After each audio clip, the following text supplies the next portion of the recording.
Hi everyone, welcome to another episode of The Field Between. My name is Ahmed. And I'm Yasmin. What's going on?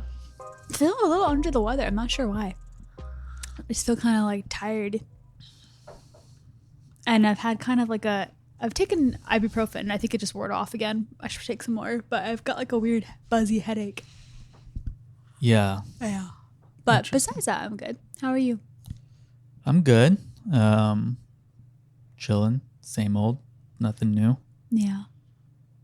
My parents are coming this week. That'll be fun. They are. They're going to be here. You got to speak up a little bit. You're looking a little weak. I know you're feeling weak. Yeah. But you got to persevere for the You're right. 15 listeners of this podcast. There's more than 15. Stop. The people deserve. You're right. There's an army of Vietnamese and Filipino people listening to this. Do you think they're bots?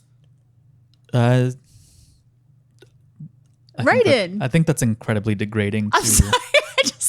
We don't really know anyone. They're people. Of course. Okay. If there are actual listeners in Vietnam and the Philippines, it's very cool. I just don't personally know anyone who lives in those two places. I know people of Vietnamese and Filipino descent, but I don't think they're currently in those countries. But I apologize. I believe in you. I believe that you're not a bot. Thank you for listening. Yeah. So your parents are going to be here for like 8 or 10 days. Got a lot of things lined up that we want to do pretty much every weekend between now and when we go back to Pittsburgh. We've got something going on. Well, we're going back another weekend to look at houses. Right. So that's something. It's my birthday weekend. Then your dad's coming, which will overlap with your birthday weekend. We're going to Yosemite for like 6 days. So yeah, I think we only have like maybe one more weekend that we're not doing anything. Yeah. Yeah, kind of like home stretch. The closing of a chapter of our lives. Isn't this, it feels like a very distinct open and closed chapter. Definitely. It's been a weird little time, but it's been nice. I'm glad we did it. Yeah, me too. Yeah. I feel like it was a good experience for you, and I feel like you've learned a lot. And then also for both of us, it's just been cool to experience a different part of the country. For you, I'm thinking with your work, obviously, but yeah, and we met a lot of people who work in tech, and that's been good. A lot of young boys here incubating. Yeah, we actually just met some really lovely people. That was nice. Yeah. And he was part of an incubator. Yeah, he was only 20. We had a really great conversation. Bright guy. Very nice. Yeah. Actually, sweet. Very thoughtful. Probably an anomaly among all the other boys that are incubating here. I don't know. I feel like it actually kind of helped open my eyes a little bit. Like, I think I have had a tendency to kind of flatten out who I think of I see as a tech person. And while some of those stereotypes definitely hold true, there's some nuance. Yeah. You're not sure about that? Yeah, I don't know about that. Can we tell the people a secret? We did try to record an episode, but we came to blows.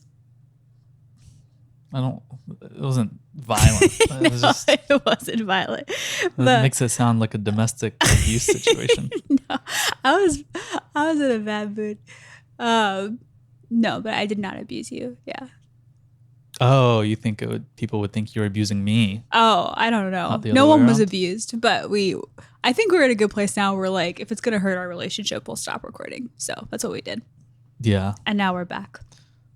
I said I don't like editing arguments. I know, which makes me so sad because that's very fair. That sounds really not fun to like hear them over again. Anyway, all right. Other life updates. Abdul Sayed one.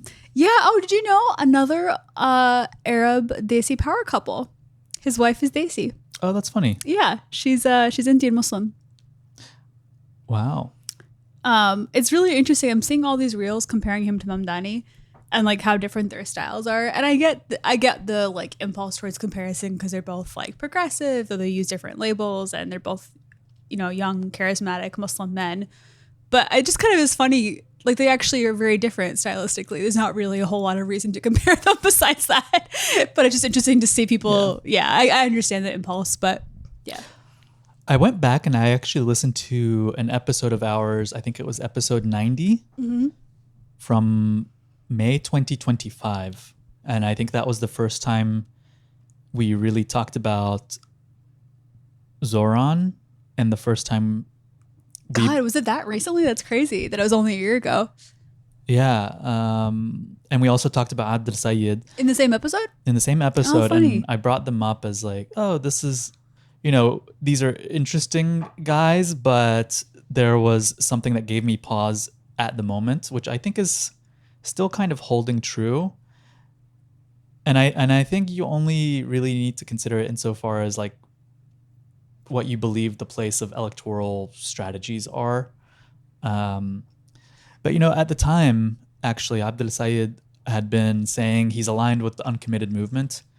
I think I was saying that at the time he wasn't really speaking in such strong terms about it being a genocide or about whether or not Israel has the right to exist or whatever, like stuff like that. And I was just like, that's a little weak. And it kind of maybe signals that someone's not willing to fight as hard, even for like non-Palestine related things, like when it comes to, their more like domestic agendas, like free healthcare and free childcare and all that stuff. And so he had been part of the uncommitted movement, but then kind of threw it under the bus when he was asked, will you vote for Kamala Harris? And the whole point of the uncommitted movement was to say, we're uncommitted until like we get some real concessions. And I think even recently now he, whatever you think of his win, and maybe it's great that he won, but he is kind of throwing uncommitted under the bus and saying like, I think that was a like bad strategy or something like that, which I think is unfortunate. I don't know. What are your thoughts? I think if he's elected, he will be by far the most pro-Palestine, anti-Israel candidate, like senator that has ever been in the U.S. So I think it's more than Ilhan. Oh, she's a rep. She's a rep. Yeah, exactly. Okay, senator. Yeah, I mean, he has publicly said like absolutely no aid to Israel of any kind. I believe him. Like, I think that your criticism is warranted, but it does seem that there's been progress between now and then. I think he has unapologetically made it part of his platform. I understand that you're still like thinking about the uncommitted in that particular moment, and that's a very fair and valid analysis. But I think in our current moment, I think he's doing a pretty good job. Yeah. Yeah. No. I think. Listen, I don't want to come off as like a total hater, even though that is what I am by nature. But and it's important to check people. His language on Israel has grown in severity in proportion to the shift in sentiment toward Israel among the mainstream. And that's politics, baby. So I mean, I would say he's still ahead of the curve. Even though in his heart of hearts, I know that Clearly. he believes the shit. Yeah. Which makes it even all the more troubling that it wasn't that from the beginning, But I think it's a fair perspective. This goes back to like our age old, not even disagreement, just like difference. I think that I'm like, you got to play the game a little bit if you want to be in electoral politics. You got to play the game. Yeah, but I mean, he really has been very unequivocal in his Senate campaign, and I think it would be a huge, huge win for the Palestine movement if he were to be elected. You got to speak up a lot more. And he's resonating with like voters across so many demographics, which is really exciting to see, because I think, the message is a clear and obvious one. Like the average American voter in the Midwest or elsewhere, not to hate on the Midwest, because the Midwest is like a very important part of this country, clearly, doesn't have to know much about foreign policy and how it's not going well to understand that money is going abroad and not to them. Like, I think it's so smart that he's made that connection. It's a very obvious connection that like, because both the ostensibly left and right are so constantly feeding into the war machine, few politicians have really like taken a stand on. So it's helpful. Yeah. And it's resonating. I mean, you see all these like clips of like white Midwesterners being like, my taxes should be going to Michigan. And it's like, yeah, they should, man. That's fair. I mean, I will say the Democrats have been outflanked by the right on this. Like, there have been quite a few Republican senators, and not quite a few. Sorry, I don't want to overstate it. I was going to say, I think it's more fringe right. It's not absolutely fringe right. Like, I know Rand Paul was early on this. There are some other representatives in the Republican Party who, I mean, Marjorie Taylor Greene died on the hill, right? Can say R.I.P. Yeah. No longer in politics, but Right. And still alive. But yeah, still alive, but that was the kind of the issue that got her out of office. And so there have been, we'll see. But yeah, Democrats have been getting outflanked on the Israel issue and the why are we spending money on a country that is not us to bomb people that we don't know and have never done anything to us. I think it's the mainstream of each party that's being outflanked by its populist wing. I think it's actually pretty even on both sides, which is intriguing. I mean, what does that mean for the potential for convergence on this particular issue? I mean, who do we have on the? I mean, obviously yeah. Okay, that's fair. That's fair. But yeah, we'll see. I like him a lot from what I've seen of him. I'm intrigued. This is not even a gripe. I'm just kind of curious. Like, he does not identify as a socialist, and I'm not sure why. No, he doesn't. No. I know. Yeah, that's what I'm saying. Yeah. But I'm not. That like confuses me. I mean, I just don't think he is. Really? But like Medicare for all, like why not? I don't think that's necessarily a socialist. Yeah, that's a very American take of me to have, I guess. There's nothing about Sounds Medicare like for all. socialism to me. Yeah, no, that's just You think that's just a basic stopgap solution. social safety net? Yeah. I mean, it is. Yeah, there's nothing about that says we're going to collectively own the means of any sort of production there. That's valid. It's yeah. Yeah. So I wish he was a little further left, I guess, in that way. But yes. Speaking of people who are cowering from justice, Donald Trump, when it came out, there was a New York Times headline. They actually changed the headline. Did they? They changed the headline. I don't know why, but the headline yesterday that said, last month when he was at the NATO meeting in Turkey, there was that change. He didn't fly back on Air Force One because there was a credible threat, and so they changed up his flight schedule, or he went on a different plane. No. So he was supposed to fly back on the Qatari plane. Yeah, and then not only did he also didn't actually fly back on Air Force One. Right. Exactly. Yeah, and I think immediately he was just like, oh yeah, no, the plane's great. It's just gonna undergo some like even more awesome refurbishment and repairs that are making it like super nice for me. But it turns out that there was a credible threat that Iran was maybe going to attack or molest Air Force One in some manner. And so not only did they switch it up to avoid him, but apparently they did they wheeled him out in a catering cart. God, it's like a movie. Into a military jet, and that's how he got away. And the idea of him just cramming into like a little catering container is so funny to me. Yeah, he's a very large man to cram into a small container. Yeah, he also left Rubio and all the journalists on the other plane. Yeah, but the New York Times headline yesterday showed it was like top of the page, and it said something to the effect of Donald Trump hid in a catering cart from Iran or something like that, and they changed it now to something more professional. Something less hilarious. Yeah.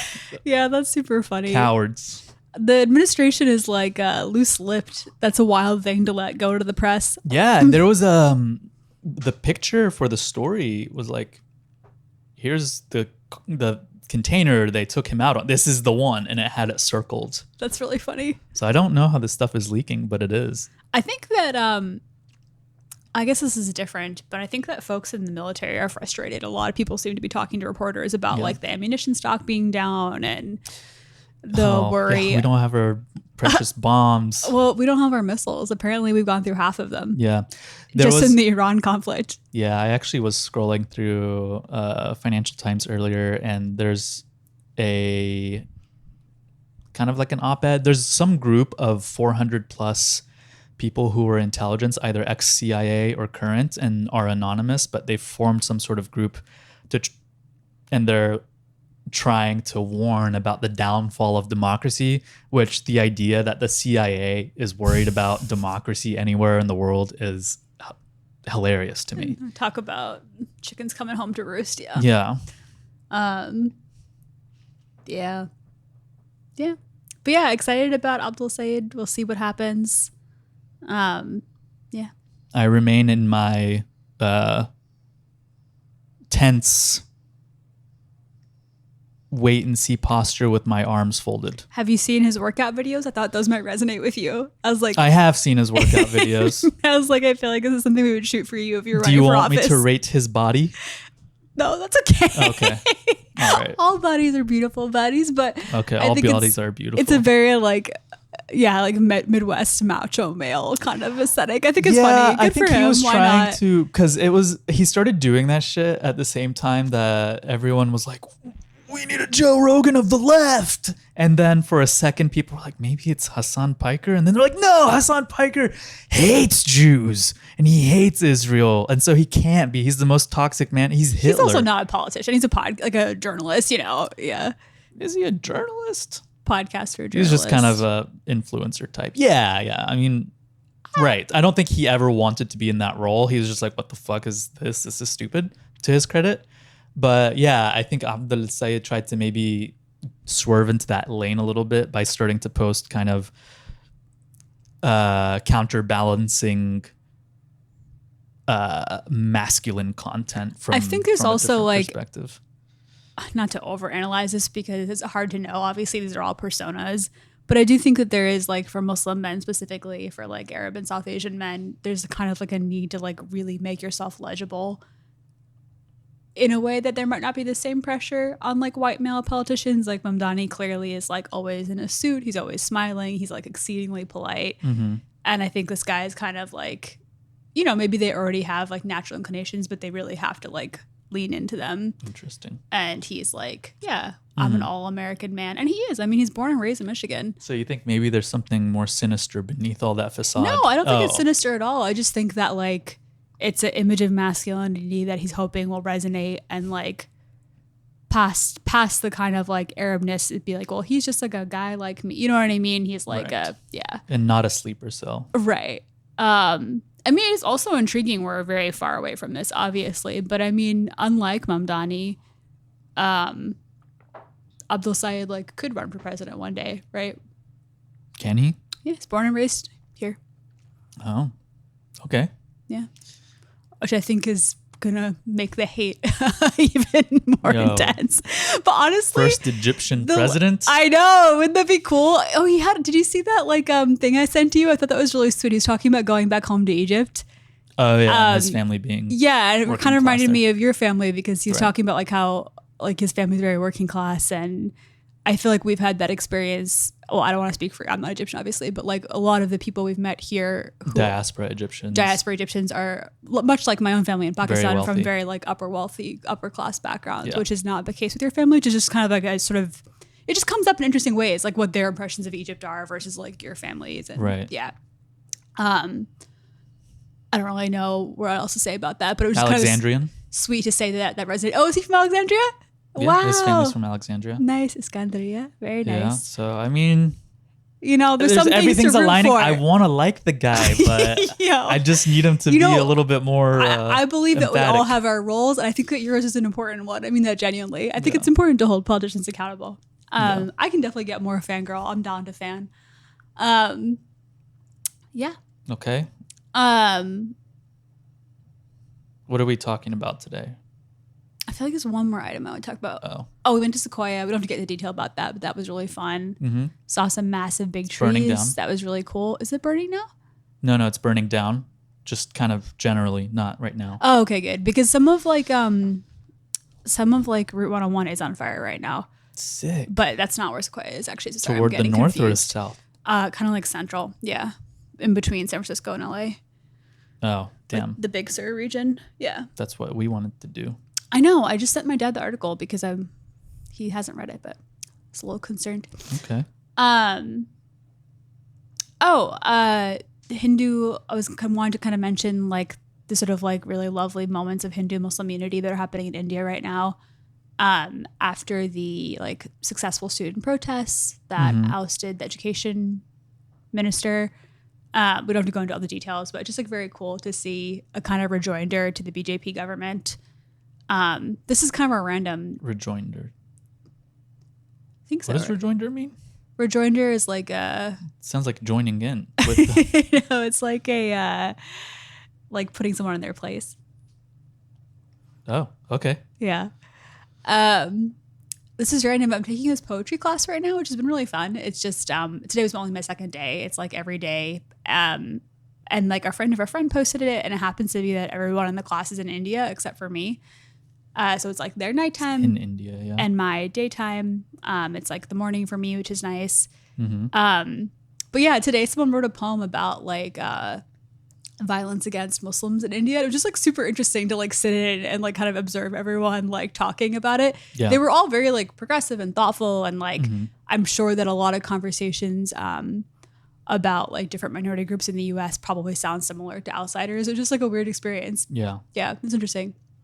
They were against violence to Muslims. They were. That's good. Yeah, so which is good because I'm sure I have the impression at least that they're all from like Hindu backgrounds. Maybe one person's from a Sikh background, but yeah. Yeah. No, that is good because I think a lot of, stirring up some nationalism in India is somewhat predicated on otherizing Muslims there as well. Yeah, it's nice to see that. The BJP has had like insane anti-Muslim. Yeah. It's led to like direct deaths. It's really horrific. Yeah. Yeah. So yeah, it's really cool to see people fight back against the BJP. Great. Yeah. All right, our topic for today. Yeah, Any other we got items? a few things. What are we starting with? I want to talk about cyclospora. Okay. All right, hit us with the Am I saying it right? diarrhea. I don't know. I haven't looked at the word actually. I've just heard people say it In like or different ways, right? cyclospora. That sounds better. Cyclosporus. Cyclo. I'm just going to say cyclo for short. So Is cyclosporiasis the condition and then cyclospora are like the things? I couldn't tell you. Okay. Double check All right. what you hear here, folks. I'm not gonna. You guys know what the fuck we're talking about. So there's a parasite that's going across the U.S. You get it from eating food that's been contaminated with human feces. Mm-hmm. The symptoms can occur up to 2 weeks after being infected. I actually did the research for this about 2 weeks ago, so I'm sure this is already outdated. But as of 2 And weeks you ago, have diarrhea now. I do not. Okay. Alhamdulillah, not yet. Knock on wood. Last I checked, there were no cases in California yet, which No you know how cases that of is with diarrhea. COVID. Like I'm sure eventually there will be, but so as of 2 weeks ago, so like the beginning of August, there were like almost 7,000 laboratory confirmed reports, and then an additional 11,500 cases that are likely but hadn't been lab confirmed. The center of the outbreak is in Michigan. There are actually two people. Abdul Sayyid. I know, that's why we need him to rise to the occasion. No, he did it. You think he did it? I think so. Well, he's not currently in power, so I doubt it. And he's He's a public health guy. I was gonna say, if anything, he might be really a good person for this. Yeah, he's Well, got a public health clearly background. not. If it started in Michigan and he's supposed to be a public health He's guy not in Michigan. currently in power. He's running for office. 2 people died in Michigan, which is really upsetting. They had a lot of underlying health conditions. I don't think it's common to die, but like, you know, if you can imagine if you had other underlying health conditions that made excruciating diarrhea, you know. People die from diarrhea all the time. Yeah, you get worldwide. dehydrated. Yeah. Is it always from yeah, like I think especially in third world countries, that's like one of the leading causes of death. Yeah. But Which kind of speaks to like, right, where we're at in terms of our infrastructure. Yeah. Yeah. This is yeah, like people dying of measles, people dying of diarrhea. Yeah. I mean, it's not good. Yeah. And Has RFK Jr. come out and said like we just need to eat more of it? he hasn't said shit. He's barely talked about it. It's insane Oh. how unresponsive he's been. He's out here like unscheduling more vaccines for children. That's like his focus. Great. Yeah. So they've traced it to one thing, but it's likely in others as well, which is iceberg lettuce produced by Taylor Farms in central Mexico. But also we're being told to be careful with like lettuces in general and with berries because it can kind of like get in the crevices. It's harder to wash out. you're supposed to like wash your produce thoroughly and cook it if possible. And the thing about it that's really interesting that I didn't realize, when we get like pre-bagged, like washed lettuce from the grocery store, which is like a convenience thing, right? If it's been triple washed, it's even more likely to be contaminated because the water is likely the contaminated source. So every time it's washed, it's getting re-exposed. They're washing it with shit? Yeah, I mean, the problem is probably the water. So it's like you're better off buying a head of lettuce and washing it yourself. So I'm glad my mom got us that lettuce spinner. But in all of this, the kind of takeaway is that the best thing you can... I just can't get past the idea that they're washing it with shit. Well... Just don't wash it. That's easier for like...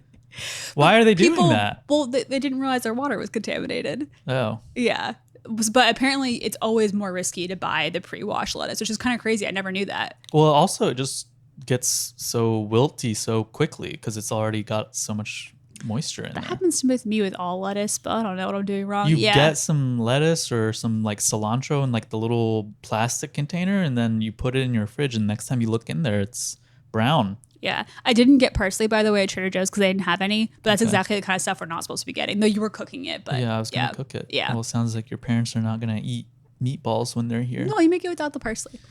But but yeah, so that was interesting to kind of like avoid those things that are pre-cut.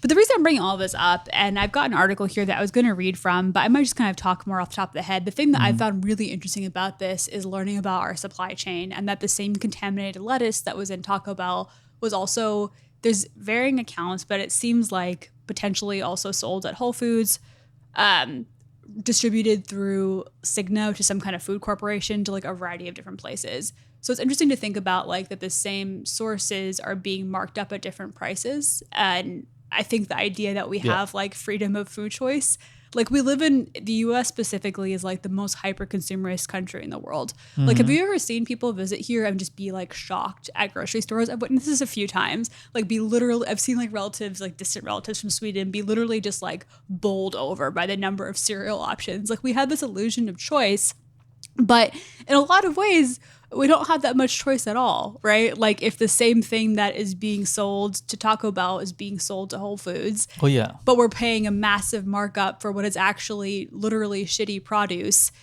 I mean, part of it is how much they can buy at wholesale, like what quantity or volume they're buying, right? Like Taco Bell. I mean, I don't know. Taco Bell and Whole Foods are probably both buying at like super high volumes, and so they can have a lower rate. But then part of it is also, like you're saying, yeah, there are like behind the scenes of pretty much every industry is a bunch of companies cannibalizing each other, growing into monopolies, and downstream they just get like whatever products they produce just get branded differently, and it's all from the same place. Yeah. This is why I don't know. I don't know if you remember, but like there have been like times in the past where it comes off as annoying, but when we were in Wilmington, for example, and you were looking for like a place to eat like seafood, because it's like, oh, it makes sense that a restaurant in Wilmington, North Carolina would have good seafood because it's right on the water. And I was just like, no, they all like kind of fucking suck, because I think they're all getting it from the same like provider that like most shitty restaurants, even far away from here, buy from. Certainly at more affordable price points, I'm sure that's the case. Yeah, if you go to like a high scale seafood restaurant in a seafood area, right, I'm sure like some of it is locally caught. Yeah. No, it's true. It also it's really made me think about like when we go back to Pittsburgh, I want to be a little more intentional with like buying more food at the farmers market. I think it'll be a slow shift, but like it just seems straight up safer. Similar things are coming up with like eggs and salmonella. Like our food production is really fucked at the moment. It's kind of scary, and you're better off buying from local farmers. It's also just like if we have the money, which I absolutely, this is coming from a place of privilege. I know not everyone does. There are some subsidies for farmers markets, but still, I understand it's way more expensive. Yeah. You gotta not gesture with your mic hand. I really want to kind of try and stop shopping at Whole Foods a little bit more. I think especially because of like the Amazon connection now, things are getting weird. Like I just think it seems to have created less it was always a kind of like arbitrary marker of class in some ways to shop there. But it seems like the product itself is often less worth it now. I mean, just because like, it's like they have to kind of like sell at a certain scale, and they're kind of creating all these their own brands, and it's like unclear how different they are. But even aside from like Whole Foods in general, it's also just made me think about like how inconsistent I am as a consumer. And it's sort of like a bit of a, I don't know if catch-22 is the right term, but it's a bit of like a balance between like, there's only so much I can do as an individual consumer, right? I often get very frustrated with things like the like straws, and it's kind of like, okay, like I'm not going to use a plastic straw, and like BP oil is just spilling shit tons of oil into the, like, you know what I mean? Like, okay, like my individual choice versus these crazy corporations that are not being like held to account. And on the other hand, I also think it's important to like believe in like the power of collective action, and to not be complete nihilist, and to not just think about like, well, what can I do for my individual family and my individual self to insulate myself, but like, how can I help like contribute to better systems? But it is getting really tricky. I mean, even like I told you to go to Target the other day because we needed a bunch of stuff for the house, and someone was like outside holding signs saying like, don't go in, like Target is cooperating with ICE. Yeah, cooperating with ICE, like turning over their employees, right? Which is fucking awful. And I said, let me go in there, assess the situation for myself, and if I walk out with a bag of chips that my wife wanted. So you didn't go in, which is like obviously the right call.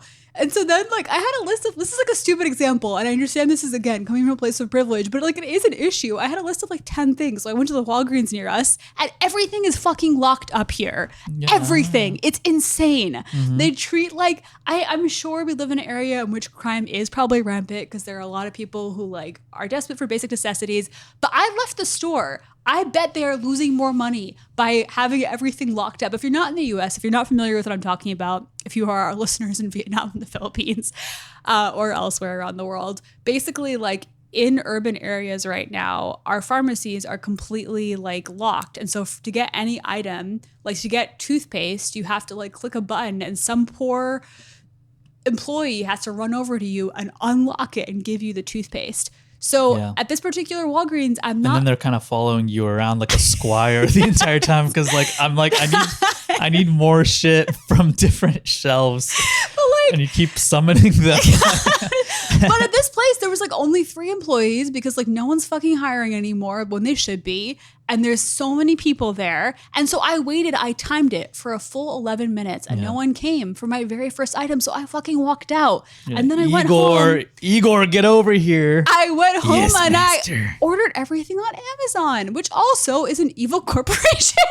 But I was just like, I don't really know what to do. So I don't know. Okay. I'm just kind of musing here, but I'm kind of like, how do we like, I mean, even, and one thing I've noticed also. You gotta not gesture with your mic. Sorry, I'm feeling passionate. One thing I've noticed also, I think, like meeting people from abroad, is I think that they're a lot better at boycotting than we are in the US. Like I talk the talk, but I don't walk the walk. And I don't know that many people that actually do. Yeah. Like there are some items that has become socially unacceptable to partake in because they are like tied to the BDS movement. But sometimes they're not even in the official boycott list. And then plenty of people, myself included, sometimes use other items. And I will say, I think that's something that people like in the UK and a lot of places in the world, including like English speaking contexts, are better about. Yeah. And so I don't know. I'm just musing here. What do you think? Like I something I want to be more thoughtful about. I don't think it's an overnight fix. And I think we've lived in a flawed system. So I'm not saying I'm going to become like a perfect consumer overnight, but it's something I want to be like more thoughtful about. And with the food stuff, some of it is just for safety reasons, frankly, like not just like ethical reasons. Yeah. Yeah. I think if one of these beautiful boys here who's in these little incubators, if they just let them out and let them build some sort of app that would let me ethically consume through an app, either maybe through Bitcoin or the metaverse. There is an app that you can scan stuff and it'll tell you if it's BDS compliant. That exists. Okay. But I mean, yeah, I mean, is there an app that can scan for, you know, E. coli and cyclospora? I don't know. No, I mean, I think I don't think it's bad to have a food supply chain at that scale. Obviously, there are there are a lot of things wrong with it, and I'm sure it's like a very complicated thing, but not all areas in the US can have farmers markets and people live there and need food, right? So the thing itself is not bad. It is, I think it's mostly in regulation. It is in the laws of capital, of like how things work, where these companies just buy each other up and they don't abide by regulation. The way the legal system works is such that it trails the actual incidents, right? So people will die, and then maybe at some point we will find out if this whole thing was due to negligence or malfeasance at some point, but like it's too little too late. So yeah, I don't know, maybe Mamdani's fucking socialist grocery stores, we'll all shop at the 5 grocery stores he's opening. I don't know. A couple of thoughts that made me think of. One, I forgot to mention, and again, I didn't do a great job pulling up the article here, but there have been already some pretty strong arguments made that this is a direct result of Doge's cuts, like that there has been already a lack of investment in infrastructure and oversight, and that some of the people directly who would have both prevented and managed this crisis have been fired. So part of this is we're seeing like deregulation happen in real time, and we're seeing the effects. I mean, this is why you have fucking government infrastructure, so that you don't eat shit, you know? Yeah. So there is that. The other thing that, like, of course, people were being stupid, being like, well, like this was in Mexico, but like it's an American company that is what was in Mexico? The lettuce. Oh, it's an American corporation that's growing in Mexico that clearly is not taking care of their workers. That clearly is. So there's a couple of theories on how the feces got in the water. One is that people are shitting in the fields because they don't have bathroom breaks. Sure. Which is like super upsetting on multiple levels. And the other is that the water is too close to like sewage pipes, and so like got contaminated that way. Either way, there's not enough oversight. Apparently there's not enough people. The last time the plant was checked was 14 years ago by an American official. There's not enough people doing this oversight. So yeah, we definitely need more government oversight. There's that.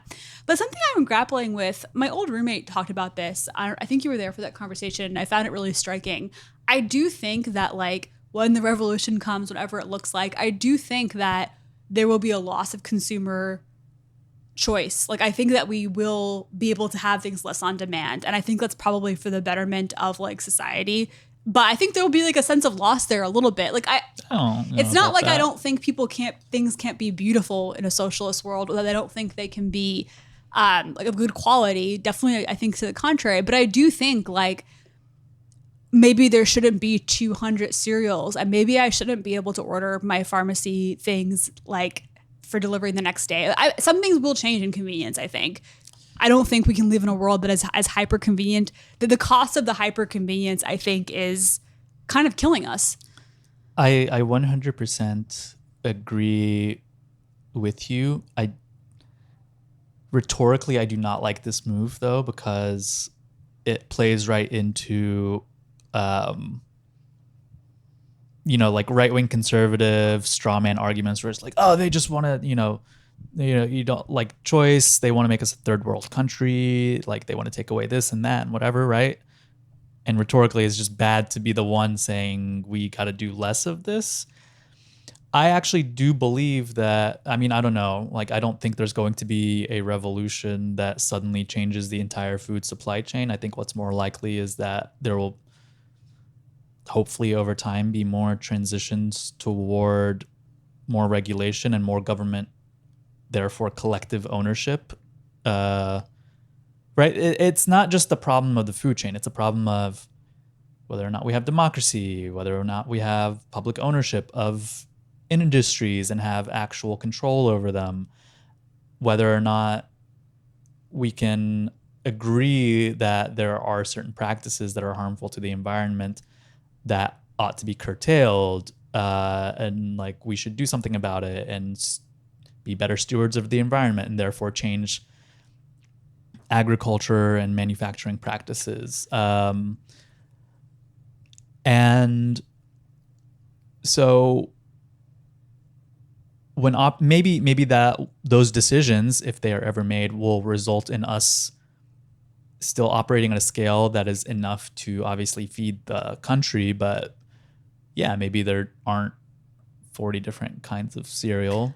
And again, but there are still like, you could still have more than you could ever imagine you want, right? No, I think your point is right about being careful about the messaging, because people hear like, oh, socialist food system, they think like bread lines. But the truth is, like, tons of people have lost their SNAP benefits under the Trump administration. Like, people actually have less access to food than ever under our current system. Yeah. And again, like, what is the choice if like literally my niece's favorite like food are raspberries, and like my parents aren't giving it to her because they're afraid her little system will get wrecked by this fucking virus? Like, it's not really a choice. You know what I mean? Like, right. Yeah, I feel like there's a lack of choice that's happening under our current system. And like some things I don't have the answers to, like, because we live ultimately in a global system. Like I got really into eating tinned fish, and there are no sardines left at Trader Joe's because they're being over farmed because they got popular globally. And it's like, that's crazy, but I don't know how you answer for that. But certainly I think on a like countrywide level, more regulation, not less, is the answer. And yeah, it's a sign of deterioration within our lifetime that's very upsetting. Like I kind of grew up thinking about like I've only been to Pakistan 3 times my whole life, but like, yeah, it was always like, don't eat the food, like be careful, like don't, like anything that was washed with water we wouldn't eat, and we were like really strict about it. And like I just associate that with like a total lack of like a safety net or infrastructure. It just like shows that any country, it's third world shit. Yeah, any country can get to that point. Like it's not like a thing about goodness, it's just a thing about the quality of your government. Like yeah. Okay. Don't eat the shit lettuce. Yeah, wash your produce thoroughly or cook it ideally, and stay safe out there. And then I think the most important thing is if you do have symptoms, just to get tested ASAP, so you can get on antibiotics. Cool. Because if you don't get tested, it can also come back like a month later. So nice. Yeah. Okay. What else? That was my only item. That's your only item. Yeah. Okay, we have a listener question. So fun. Which is fun, yeah. I was just looking at our Instagram the other day and saw that it was in that box where strangers are relegated, to which strangers are relegated. That sounded so poetic. So this person said that his wife is an avid listener, shout out, and has heard some snippets of the podcast and digs it, which is great. Make sure to leave that in a review on Apple Podcasts. Also, why are you not an avid listener? Yeah. No, it's okay. Anyway, so the question is, Mu'tazilism, chill or not chill? Why don't you hit us with I pulled up my what Mu'tazilism PowerPoint is from my Intro to Islam class, which I actually really miss. I can't believe I finally missed teaching. It's been like a full semester, and I kind of like, I'm ready to go back, but I'm not going back in the fall. I'm going back in the spring. Okay, so basically during the Abbasid Empire or Caliphate, which was headquartered in Baghdad in contemporary Iraq, there developed 2 main theological camps. So this is really a question of like Kalam or theology. It's not like a legal question. It's a theological question. Kalam or theology? Kalam meaning theology. Like in. Oh, yeah. Okay. Yeah. Sorry, I meant just giving the translation. I meant as opposed to law or fiqh. Okay. So one of the camps are the Asharis and the other are the Mu'tazila. So the Asharis believe that humans have freedom of thought and some freedom to act, but ultimately God predetermines everything.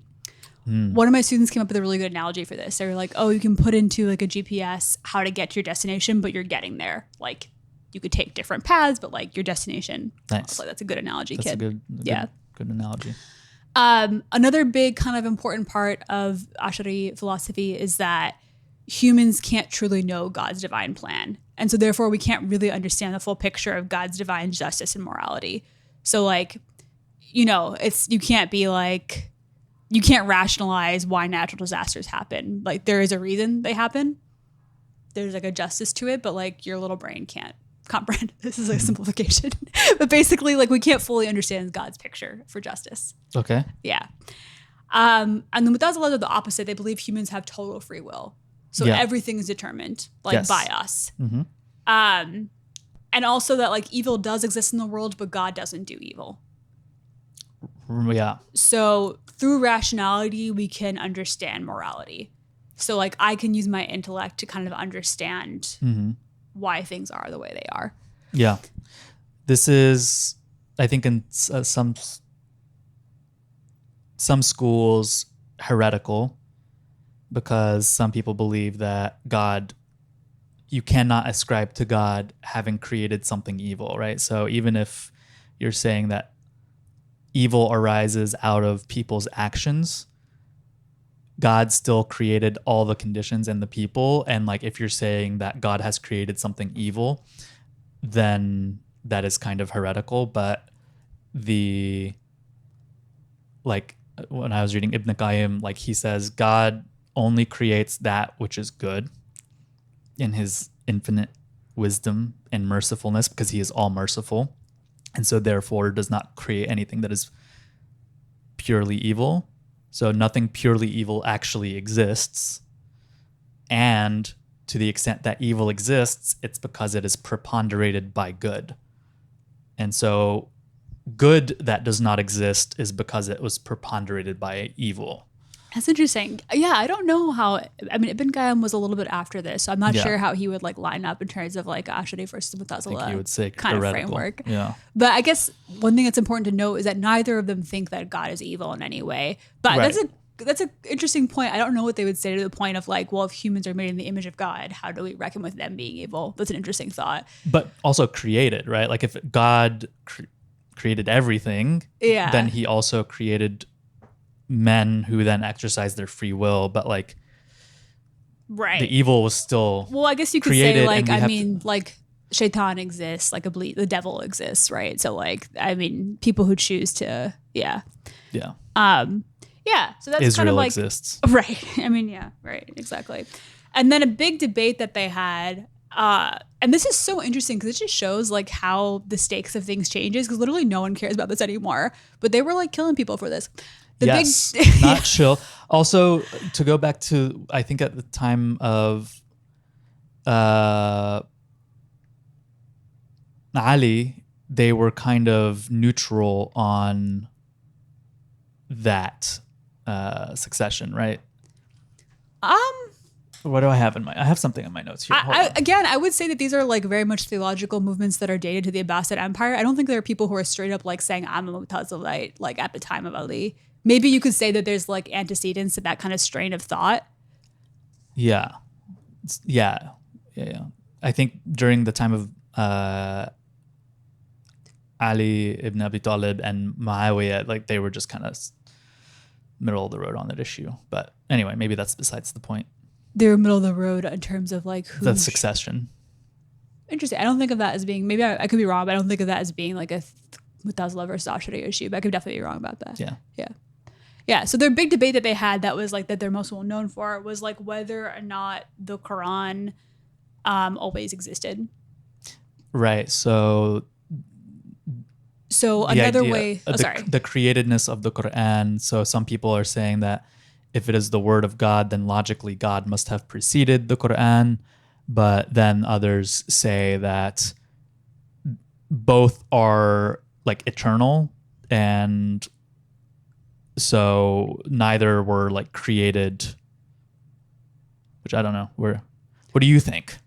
Or what were you going to say? I have a very hard time wrapping my head around it. Yeah, like I think you summed it up really well. Like what's the relationship between God and God's speech?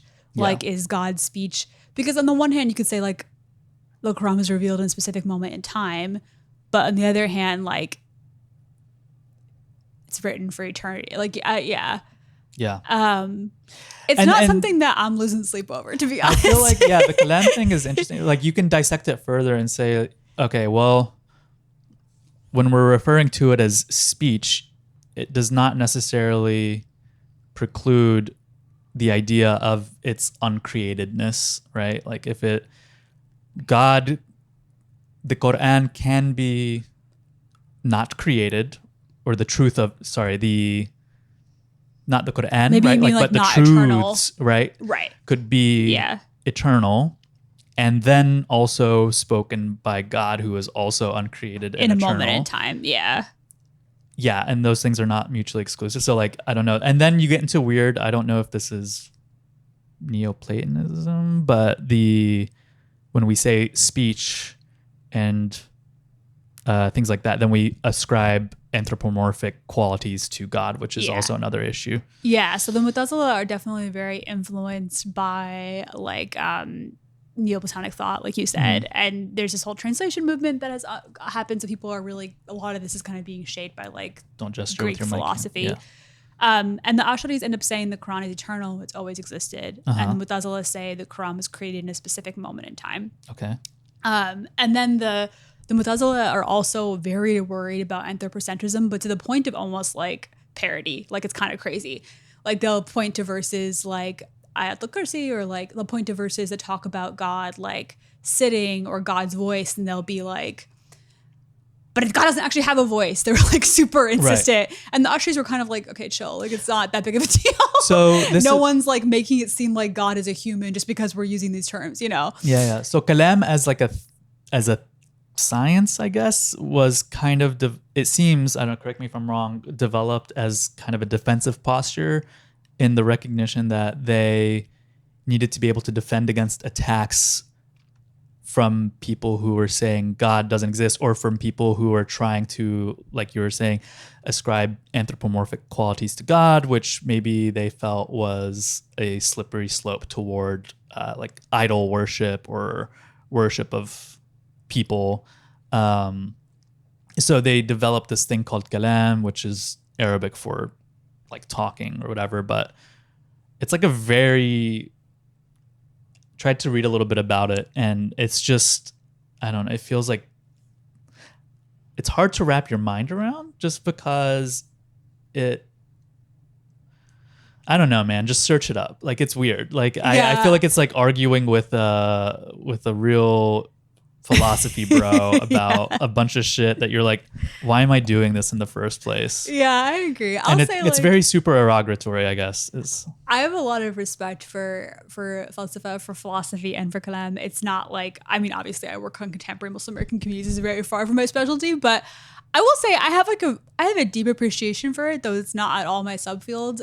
Yeah. I think that it is the kind of thing that you can slip into a headspace and sort of get into. Yeah. But like, does God have hands? Right, exactly. Does that he is wear 100% the vibe? Does he wear mitts? What size mitts does God wear? Is he sitting on the throne? Astaghfirullah, brother. Yeah, that's exactly the vibe. But I had a class. I took 2 classes with Khalid al-Rahayab at Harvard.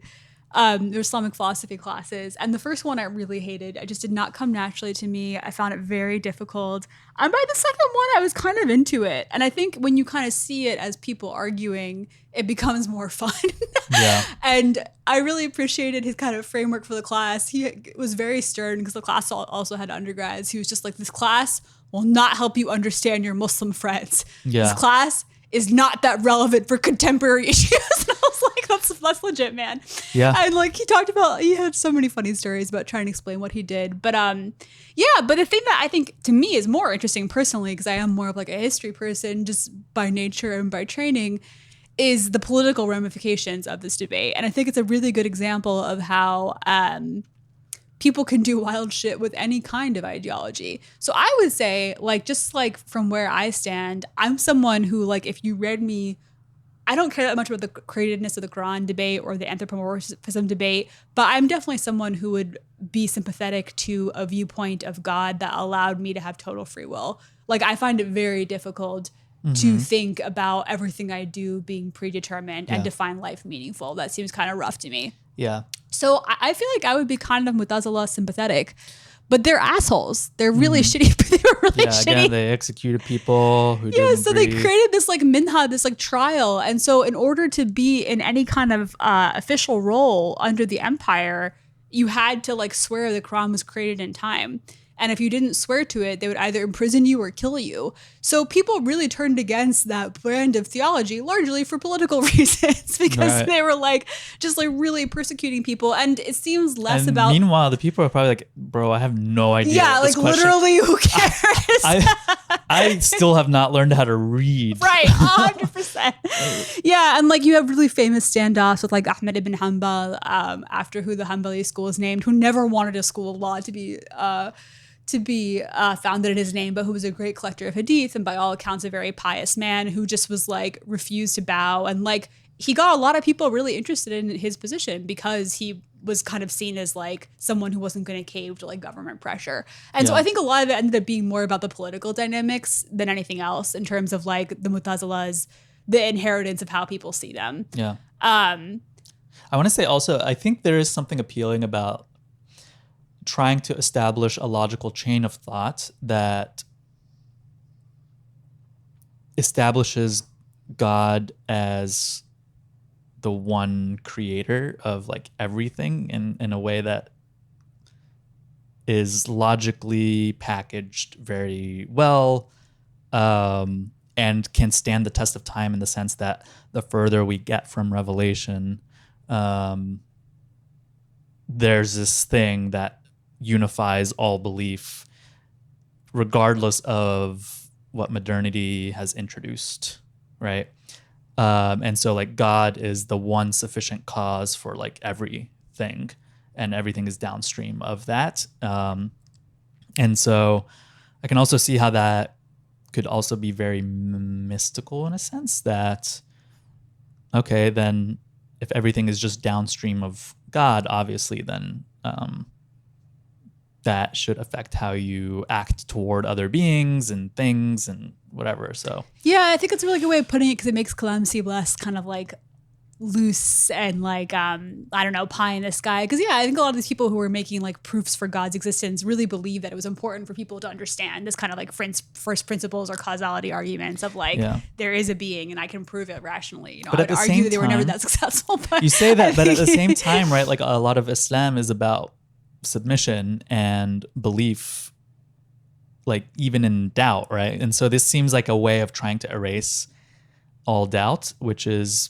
maybe antithetical to belief, right? I think it's also just so interesting to think about like why things are so important. Like I don't know enough about the like social context of that time period to be like, why was it so important to know if the Quran was created in time? Like literally, I can't tell you how little people care about that today. Do you know, I feel like I read something that like Maimonides even commented on it and saying that this came from Christianity. And so I was wondering if there was like this particular debate about the createdness? Kalam itself.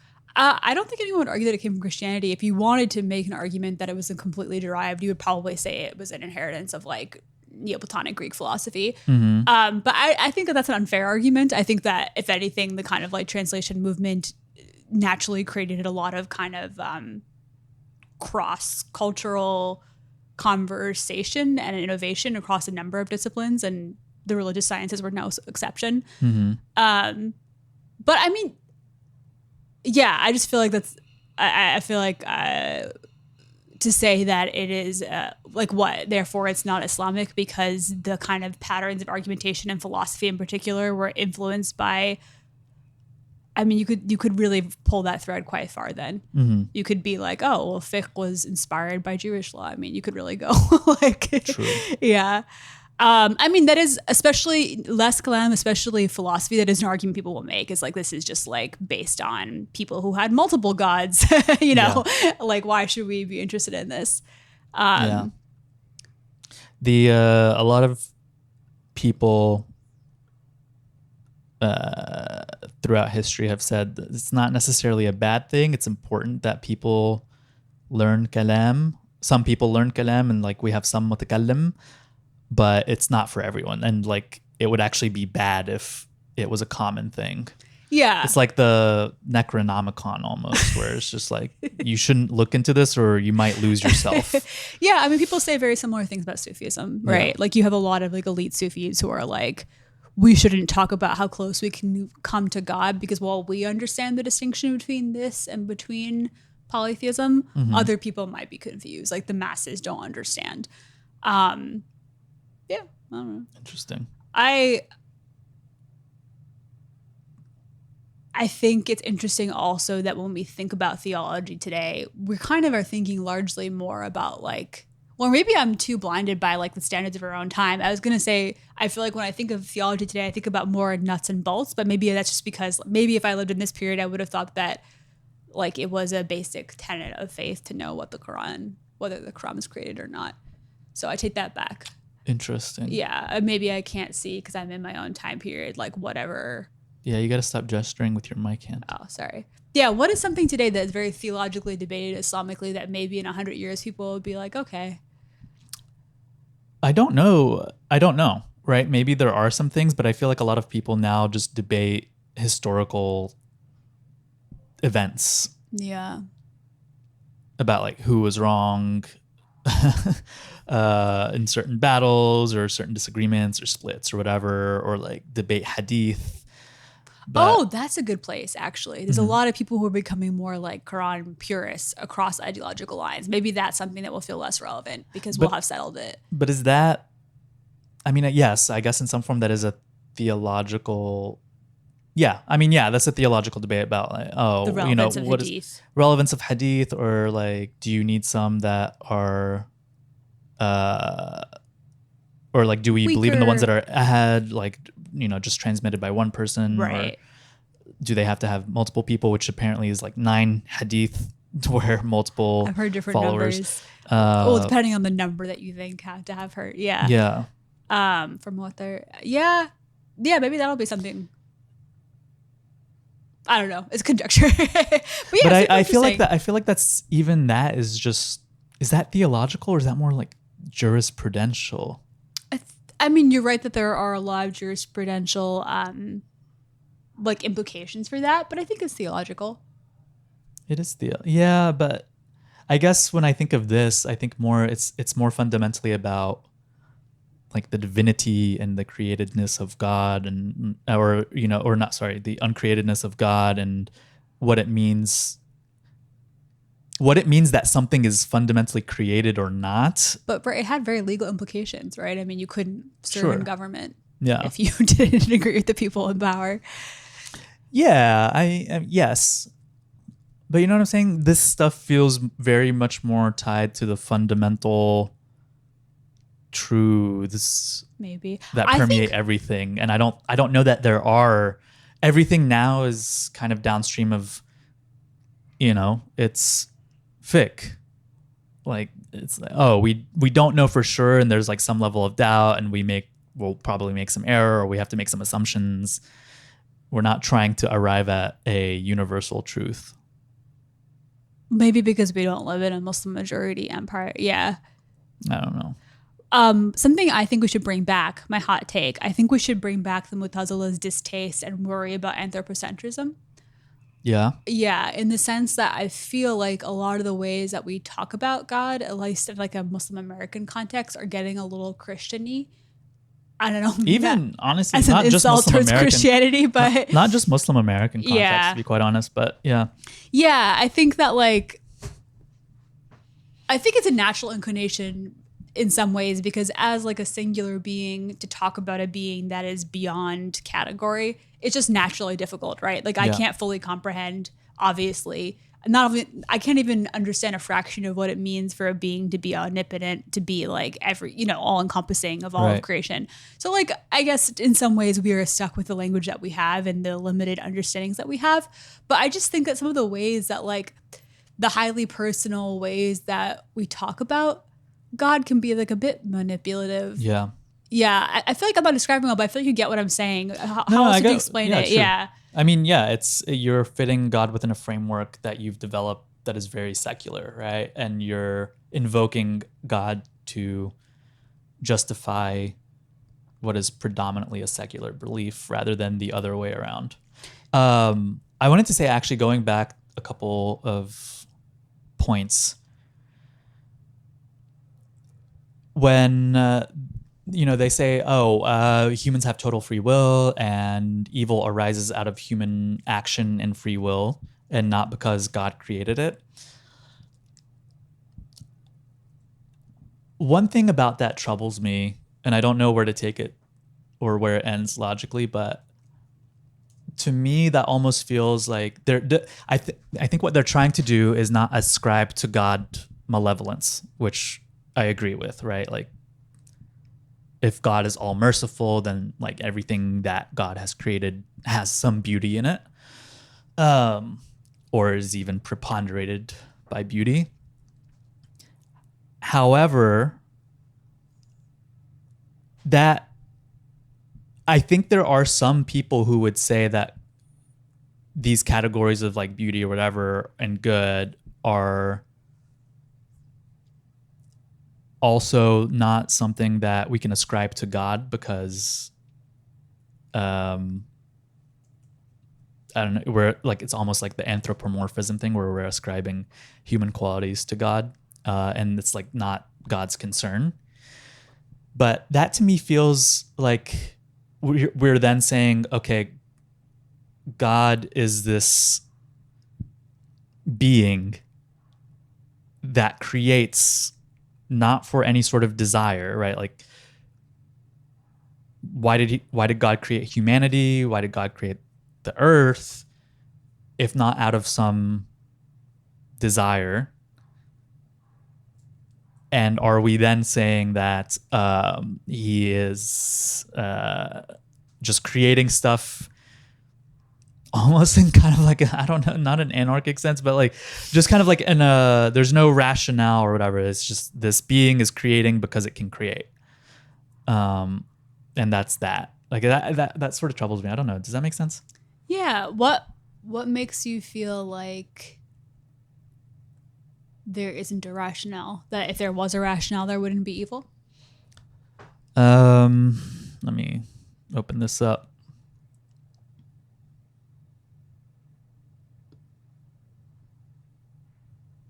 I mean, I think the principle of Tawheed kind of gives a clear reason for creation, like that everything that has been created by God is fundamentally connected. Mm-hmm. In terms of like, why then have evil? I guess if you didn't have evil, there wouldn't really be free will, would there? Right? There wouldn't be a choice for you to be good.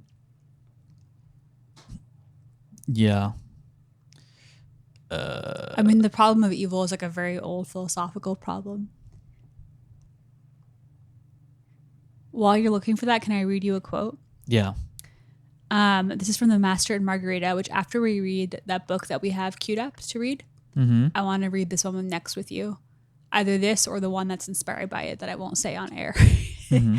But yeah, this is a really beautiful book by Mikhail Bulgakov, one of my favorite books of all time.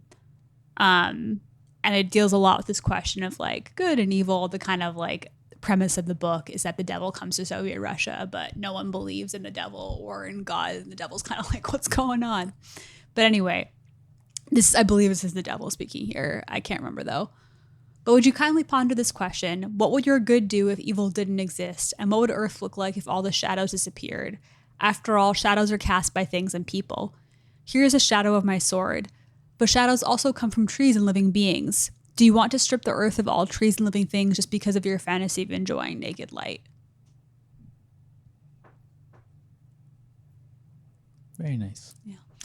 Well, I didn't bookmark what I was thinking of, so I think I feel like you were onto something interesting, though. I'm just trying to fully understand I think you're kind of saying like the thing that makes you feel more sympathetic towards the Asharis, and tell me if I'm mistaking what you were thinking, is like this idea of like, well, there should be a plan from an omnipotent being. Like there should be a larger rationale, even if we can't understand it. No? No. I don't think I don't think necessarily that there should be a plan, but I guess what I'm getting at is the reason for creation, right? Some people, in attempting to get away from Neoplatonism and anthropomorphizing God, which I again, very sympathetic to,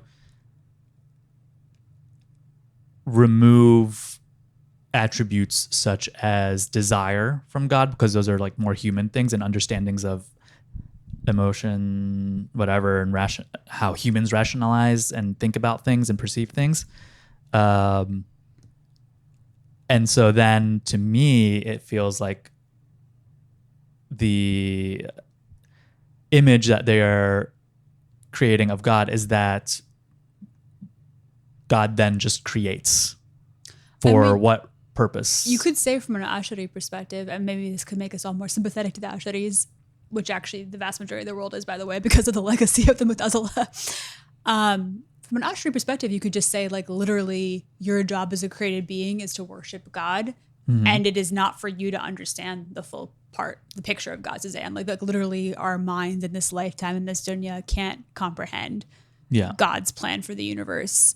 And so, like, the why of why we exist, it's more of like a how, right? Like, our job is to pray, our job is to give zakat, you know what I mean? It's not as much of a why. Whereas the Mu'tazila would say that we can, like, use our independent reasoning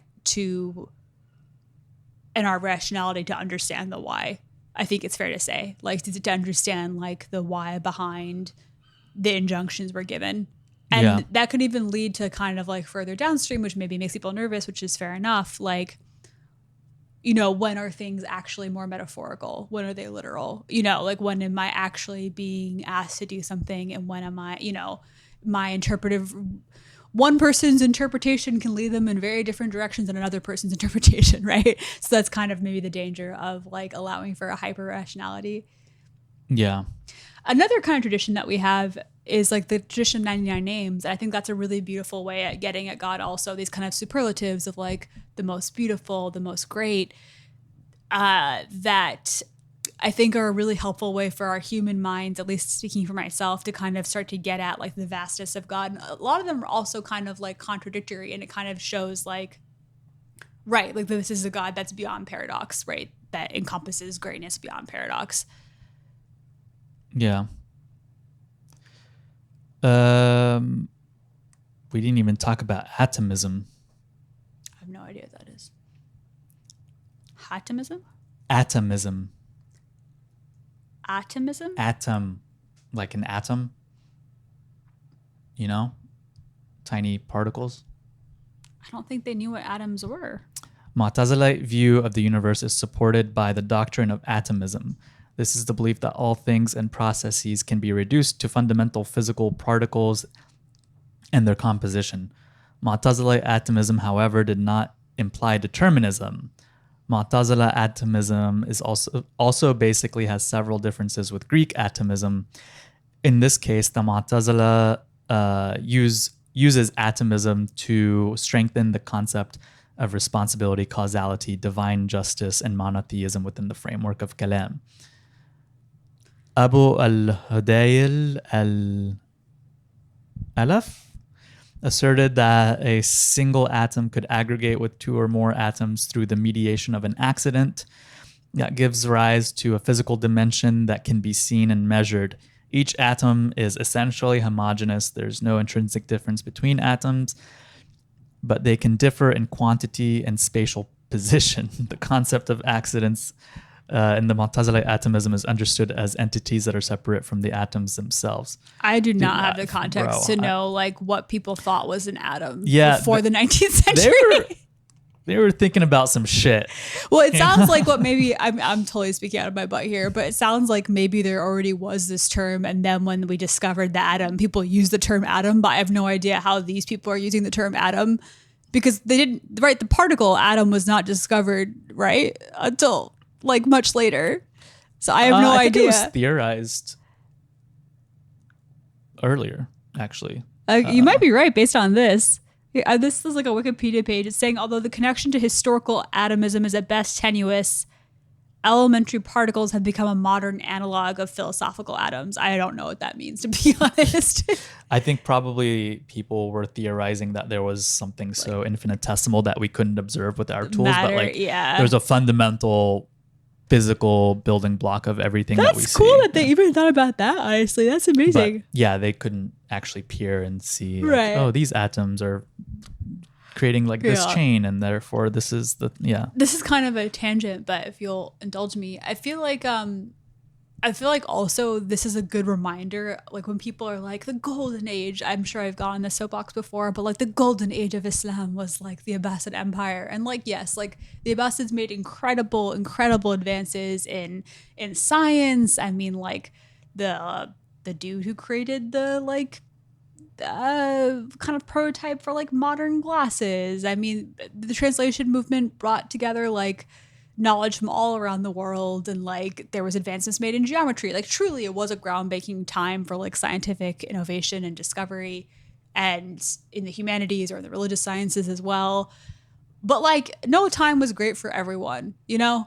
And Yeah. like the fact that there were like people being put to death and being put on trial for these very particular kind of pet theories is like, you know, yeah. Yeah. I mean, it was also a bad time for like Muslim minorities, and sometimes at some point it was not a great time for Sufis, you know, or Shias. So there's no time that's great for everybody. Okay, actually, I think I found what I was looking for earlier. It's quite a bit of a read, but here. So, when it comes to monotheism, all Muslim schools of theology face the dilemma of affirming divine transcendence and divine attributes without falling into anthropomorphism. On the one hand, or emptying scriptural references to those attributes of all concrete meaning, which I guess, like you were saying earlier, when in the Quran, it's like it sits on the throne, or says, or God spoke, or whatever. The doctrine of Tawheed, in the words of the prominent Mu'tazili scholar Chief Justice Qadi Abd al-Jabbar, died in 415, 1025 AD. He says, the knowledge that God, being unique, has attributes that no creature shares with him. This is explained by the fact that you know that the world has a creator who created it, and that he existed eternally in the past, and he cannot perish, while we exist after being non-existent, and we can perish. And you know that he was and is eternally all-powerful, and that omnipotence is not possible for him. Sorry, not omnipotence. Impotence is not possible for him. And you know that he is omniscient of the past and present, and that ignorance is not possible for him. And you know that he knows everything that was, everything that is, and how things that are not would be if they were. And you know that he is eternally in the past and future living, and that calamities and pain are not possible for him. And you know that he sees visible things and perceives perceptibles, and that he does not have need of sense organs. And you know that he is eternally past and in future sufficient, and it is not possible for him to be in need. And you know that he is not like physical bodies, and that it is not possible for him to get up or down, move about, change, be composite, have a form, limbs, and body members. And you know that he is not like the accidents of motion, rest, color, food, or smells. And you know that he is one throughout eternity, and there is no second beside him, and that everything other than he is contingent, made, dependent, structured, and governed by someone or something else. Thus, if you know all of that, you know the oneness of God.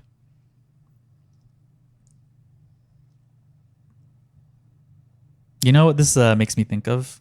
What? Wait, can you elaborate on what you just read, or like what? What did that make you think of?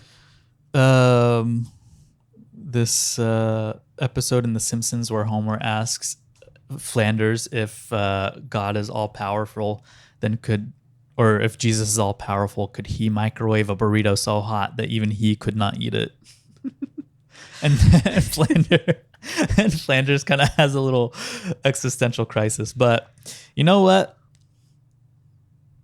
I don't have the wherewithal right now to think through. Well, you just read this whole thing, though. Tell me what you were thinking. Like, what part stood out to you? No. I mean, I was just trying to, again, go back to the point of like, this, again, is trying to not anthropomorphize so much that as to, and maybe this wasn't the exact thing that I was looking for, but something was specifically referencing desire and like I could be totally speaking. So if anyone listening knows more, definitely jump in. But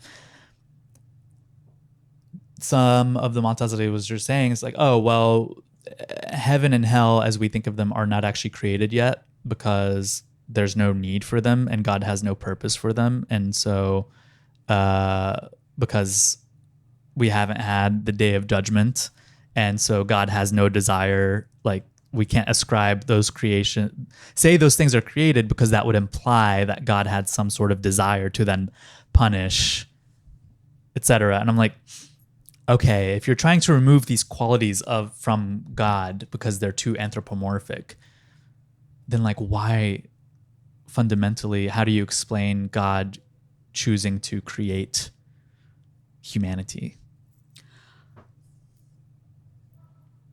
Yeah, I mean, maybe it helps think of it again as like approximation of what we can best understand through analogy. Like our idea of what desire is surely like a very faint echo of what it would mean for Allah to will something, you know? And like, because we can't understand the full plan for humankind and for time, it makes sense that we wouldn't be able to understand like the scale of what divine justice looks like, or you know what I mean? There's like a narration that actually is not authentic, but it's very popular, especially among Sufis, which is something like, I was a hidden treasure. And You're just steering away from the mic. I was a treasure and I wished to be known. And like, that was, I created so that I could be known. Right. This is, by the way, not an authentic hadith, apparently, but it's very popular. But I guess that sentiment, authentic or not, kind of speaks to this idea of like desire in some way, like desire for creation, right? I mean, is that fair to say? Like, I don't know. A want for there to be life. I mean, I don't know. Yeah. So I do think also, if we think about ourselves as being created by God and in our souls as being imbued by God, while that very much does not make us gods, while we are very much human, I think that we could say that the parts of us that are best, maybe, or like our best aspirations are like our best approximation of understanding God, right? Like the desire to create and the desire to do good and the desire to love, you know? I don't know. I mean, I feel like that's like what Sufis would say, right? If you're going through the different stages on your path, that you are trying to become as close to God as is humanly possible, right? And that involves trying to know more of God's characteristics. Yes, that is certainly something that they would say is the purpose of life is to learn more and more about God's attributes. I don't know if it's the purpose of life, but I think it's like if you have the spiritual ability, then that is like a path you can take. Sure. Yeah. Okay. All right. So to answer the question, a lot of religious studies people like The Simpsons. I never did, but they do have a lot of references that are religious. Yeah. All right. We got to answer the question: chill or not chill? Not chill. Not chill. Not chill historically. Not chill in bad ways, but also not chill in kind of an endearing way. Like endearing as in their ideas? And just the hyper focus on, trying to develop an irrefutable way to prove the oneness of God. I respect it. Yeah. I can't know this, but I bet a lot of those people just use those ideas in the service of power. Like, who knows if they actually believe them? Damn, facts, true facts. It's like when Trump was like, when he was asked what his favorite verse in the Bible was, he was like, dude, it's like dude, don't ask me. Dude. I just love the whole thing, man. I'm not even going to play this game. I mean, of course there were actual Mu'tazili like theologians, of course, but then like these people who adopt, like the people in power who adopted these ideas, like how much do they actually care? I don't know. You know? Fair. Yeah. Okay. This is also a good reminder for like, I have to pee. Oh, sorry. Yeah. But no, go ahead. But let's wrap it up here. Okay. Another story I like talking to my students about is like Ibn Halaj. al-Hallaj, who like ran through the streets of Baghdad, early Sufi saint in the Abbasid Empire. And he was like screaming like, I am the truth. Like I am, which is like a name for God, like al-Haq, which is like an issue theologically. And so the Abbasids killed him. Right. But then like, it's like, did they kill him because they thought that he was a heretic? Like maybe, but also he had a ton of followers and they were Arab conquerors and he was Persian. And so it's like, it's hard to say. Hard to say. Yeah. Yeah. All right. So there you have it. Not chill. Yeah. But that's not necessarily bad. I think to your point, not chill, but that doesn't mean that we should. I think it's a problem that people are so reactively rejecting of all their ideas today just because of their historical stance. Like I think there's still things that we can think about there that we don't have to automatically reject because of the people who were in power that had those ideas. True. Yeah. All right. Thanks. Bye. Bye.